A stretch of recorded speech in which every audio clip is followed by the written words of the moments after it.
Hello students, good afternoon and welcome my science period. Last period हमने start किया था 9th chapter rocks and soil, चट्टानें और मिट्टी के बारे में हम इंफॉर्मेशन ले रहे थे।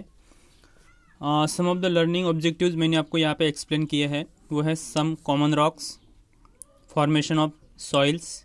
ओके, ये मैंने लास्ट पीरियड में आपको बताया था कि formation of soils.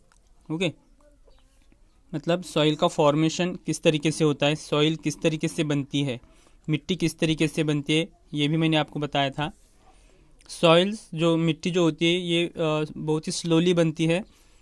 500 years 3 centimetre soil बनने के लिए लगते हैं। ओके, उसके बाद हम आज देखने वाले हैं कंटेंट्स ऑफ सॉइल, यानी मिट्टी में कौन से कंटेंट्स होते हैं। ओके, अभी यहाँ पे देखिए कि different kinds of soils are found in a different places.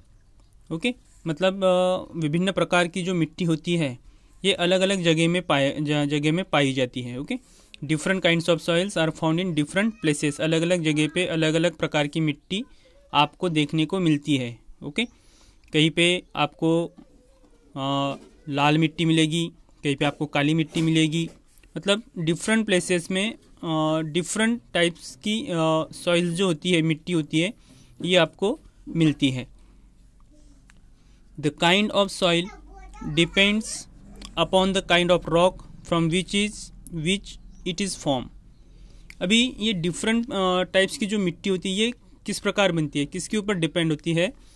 तो जो रॉक होती है, जो चट्टान होती है, हमने यहाँ पे हाउ इज़ सॉइल फॉर्म में देखा था कि मिट्टी किस तरीके से बनती है। मिट्टी चट्टान से बनती है।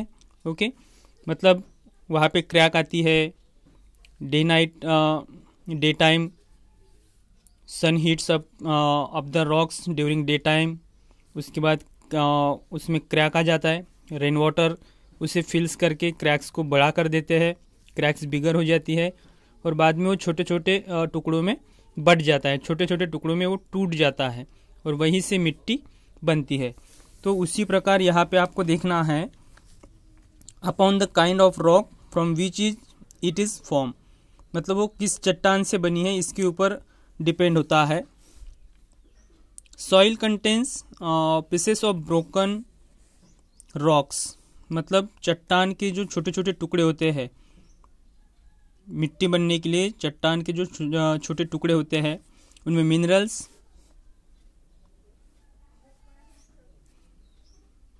Hums, air and water. Okay, ये सभी उसमें उस मिट्टी में होता है। मतलब चट्टान से जो मिट्टी बनेगी उसमें minerals, hums, air and water. Okay, hums is made up of रॉटन leaves and decade bodies of animals and plants.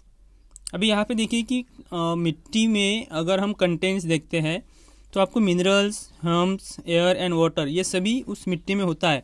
लेकिन हम्स क्या होता है कि जो डिकेड प्लांट्स होते हैं या फिर जो डिकेड एनिमल्स होते हैं, यानी एनिमल्स जो डेड हो जाते हैं तो उनकी हड्डियां जो होती है ये उस मिट्टी में मिल जाती है, घुल जाती है। Decayed bodies of animals and plants, मतलब प्लांट्स और एनिमल्स की डिकेड जो बॉडीज़ है ये उस मिट्टी में मिल जाते हैं। Okay, then fertility of the soil depends upon the amount of humus it content.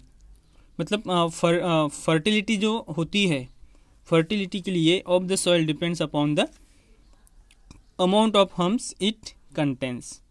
मतलब डिकेड बॉडीज एनिमल्स और प्लांट्स की जो डिकेड बॉडीज़ है ये उस मिट्टी में मिल जाती है। तो ये सभी कंटेंट्स, मतलब रॉक्स में मिनरल्स है, हम्स है, एयर है और वाटर है, ये सभी उसमें आपको मिल जाएंगे। ओके, तो ये सभी कंटेंट्स उस सॉइल में होते हैं।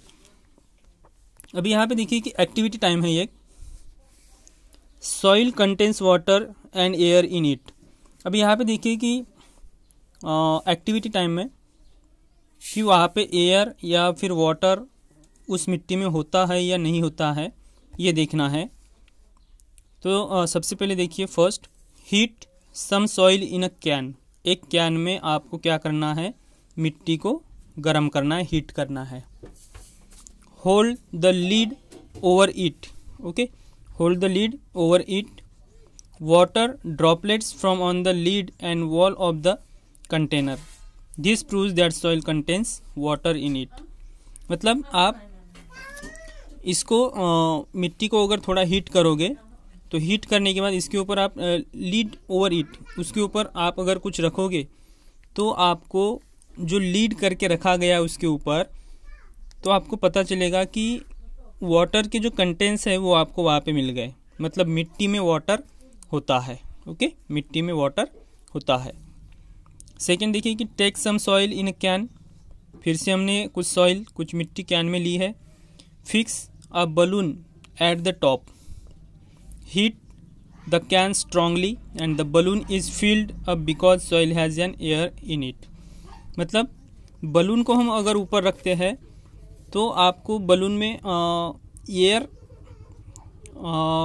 जो पास हुई है, जो मिट्टी से एयर निकली है वो बलून को फिल कर देगी। ओके, तो इस तरीके से हमें ये पता चला यहाँ पे कि मिट्टी में एयर भी होती है। ओके, तो हमने देखा है कंटेंट्स ऑफ सॉइल।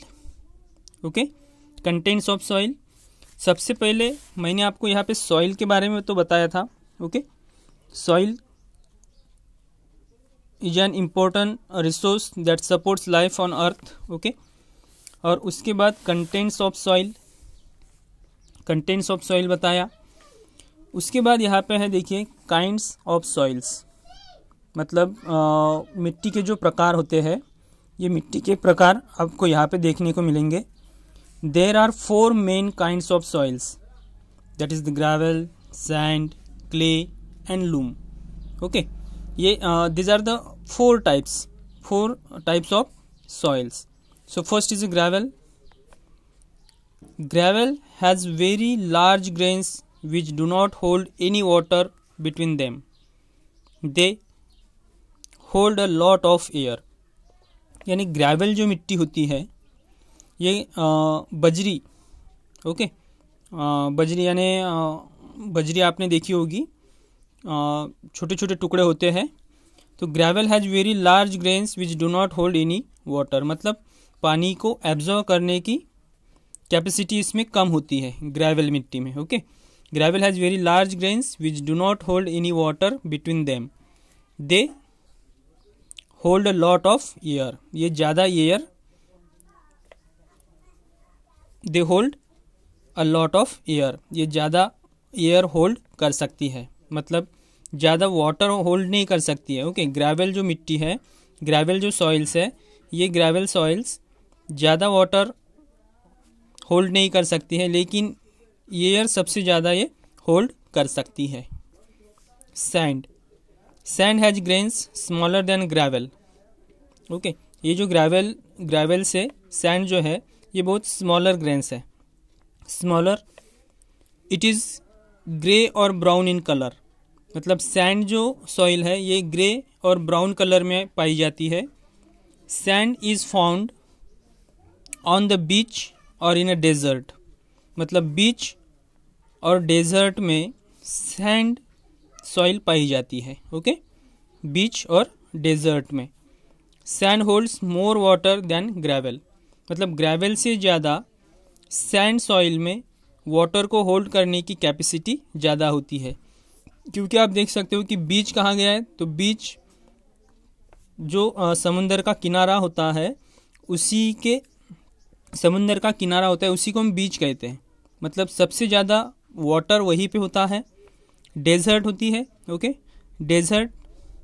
डेजर्ट में भी ये सैंड सॉइल्स पाई जाती है। उसके बाद है clay. Clay is made up of very fine grains. Okay, clay मतलब चिकनी मिट्टी होती है। Clay is made up of very fine grains which stick together. मतलब चिपचिपी चिकनी मिट्टी होती है, जल्दी चिपक जाती है। It can hold a lot of water but very little air.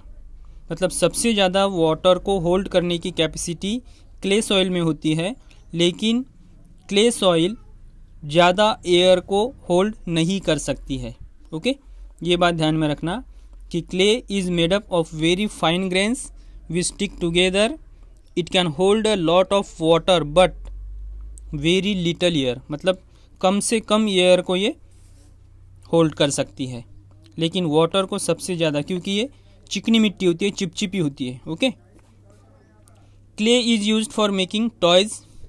Clay का यूज किस लिए होता है, मतलब क्ले सॉइल का यूज किस लिए होता है, टॉयज को बनाने के लिए, making toys, pottery and other articles. Okay, मतलब जो मूर्तियाँ बनाते हैं, ओके, तो मूर्तियाँ बनाने के लिए क्ले सॉइल का यूज़ किया जाता है, क्योंकि चिकनी मिट्टी होती है इसीलिए। उसके बाद है loom. Loom is the kind of soil, loom is the kind of soil that has equal quantities of sand and clay. Okay, मतलब सैंड और क्ले इन दोनों का कॉम्बिनेशन आपको लूम में मिलेगा। Okay, is the kind of soil that has equal quantities of sand and clay. So Lumi soil is rich in both water and air contents. Okay, loomy soil is both water and air contents, मतलब Lumi soil में आपको भरपूर मात्रा में water और air contents मिलेंगे, क्योंकि sand और क्ले दोनों का कॉम्बिनेशन क्या होता है, लूम। तो fertility of loamy soil can be further increased by the addition of humus, a compost of decaying plants, leaves and etc. Okay, तो ये हम्प्स मैंने आपको सबसे पहले ही बताया था कि the fertility of loamy soil can be further increase by the addition of humus. Okay, मतलब डिकेइंग जो प्लांट्स और एनिमल्स होते हैं, इनकी बॉडीज जो होती है, इनको कंपोस्ट करके डिकेइंग प्लांट्स, लीव्स, इन सभी का जो मिश्रण होता है, ये सभी आपको लूम में मिलेगा। Okay, Lumi soil is very rich and good for the growth of crops like cotton and etcetera. मतलब लूमी सॉइल जो होती है, ये लूमी सॉइल क्रॉप्स को ग्रोथ करने के लिए, लाइक दैट कॉटन, यानी कपास की जो खेती करते हैं, ये कपास की खेती में लूमी सॉइल होती है। ओके, लूम सॉइल होती है, और ये उस क्रॉप्स के लिए बहुत ही फायदेमंद होती है। Okay, good for the growth of crops like cotton, यानी कॉटन के क्रॉप्स के लिए लूम्स जो सॉइल होती है, ये बहुत ही यूज़फुल होती है। ओके, तो इस तरीके से हमने देखा है यहाँ पे काइंड्स ऑफ सॉइल्स। ओके, तो आज हम रुकेंगे यहीं पे, और यहाँ पे आपका चैप्टर भी एंड होता है। एक्टिविटी टाइम है, ये एक्टिविटी मैं आपको नेक्स्ट पीरियड में एक्सप्लेन कर दूंगा। ओके, ये क्या 2 एक्टिविटी मैंने आपको इसके पहले बताया है। तो आज हम रुकेंगे यहीं पे। Good bye, take care.